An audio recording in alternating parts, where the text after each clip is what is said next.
উত্তেজনায় মনোনয়ন ফর্ম সংগ্রহ এবং উৎসবে জমার পর এখন নতুন আলোচনায় ডাকসু প্রার্থীদের ব্যয়সীমা। আচরণবিধিতে উল্লেখ নেই নির্বাচনে প্রার্থীর সর্বোচ্চ ব্যয়ের সীমা। এমন অবস্থায় নির্বাচনে মাঠের সমান সুযোগ নিয়ে উদ্বেগে পড়েছেন স্বতন্ত্র ও অরাজনৈতিক প্রার্থীরা। নির্বাচনী ব্যয়ভার কেমন হওয়া উচিত কিংবা পোস্টারিং এর একটা লিমিট দেওয়া উচিত ছিল।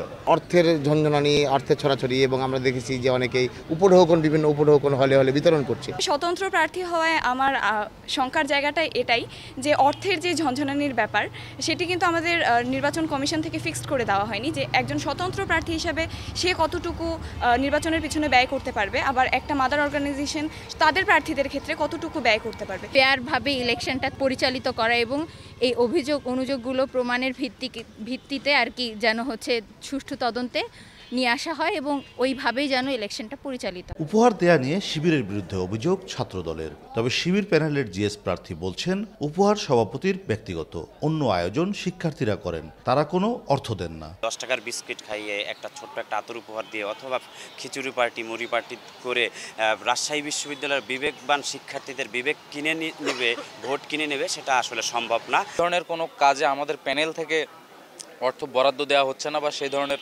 সক্ষমতাও আমাদের নাই এত অর্থের। তবে দ্রুত সময়ের মধ্যে প্রার্থীদের ব্যয়ের সর্বোচ্চ সীমা নির্ধারণ করে দেওয়ার কথা জানিয়েছে নির্বাচন কমিশন। ডিলিমিট করে দেওয়া এবং কোন কোন খাতে খরচ করতে পারবে, কি ধরনের ব্যালট, কি ধরনের প্রচারপত্র বিলি করতে পারবে, এ সংক্রান্ত বিষয়ে আচরণবিধিতে বলা থাকলেও এগুলি এখন আমরা নির্দিষ্ট করব, যে যেহেতু আমরা ভোটের মাঠে চলে এসেছি। এতদিনেও আচরণবিধিতে আর্থিক খরচের বিষয় উল্লেখ না থাকাকে কমিশনের ব্যর্থতা হিসেবেই দেখছেন সিনিয়র শিক্ষকরা। এটাকে এক ধরনের বলবো যে নির্বাচন কমিশনের ব্যর্থতা। তাদের আগেই নির্ধারণ করা উচিত ছিল যে একজন প্রার্থী কত টাকা খরচ করতে পারে। সবাই ছাত্র, একদিক থেকে সবাই বেকার। ৩৫ বছর পর হতে যাচ্ছে ডাকসু নির্বাচনের ভোট গ্রহণ। শৃঙ্খলা ও ভোটের সুষ্ঠু পরিবেশ বজায় রাখতে আচরণবিধি সংশোধন এবং কার্যকর প্রয়োগের প্রত্যাশা করছেন সাধারণ শিক্ষার্থীরা। কাজী শাহেদ, দেশ টিভি, রাজশাহী।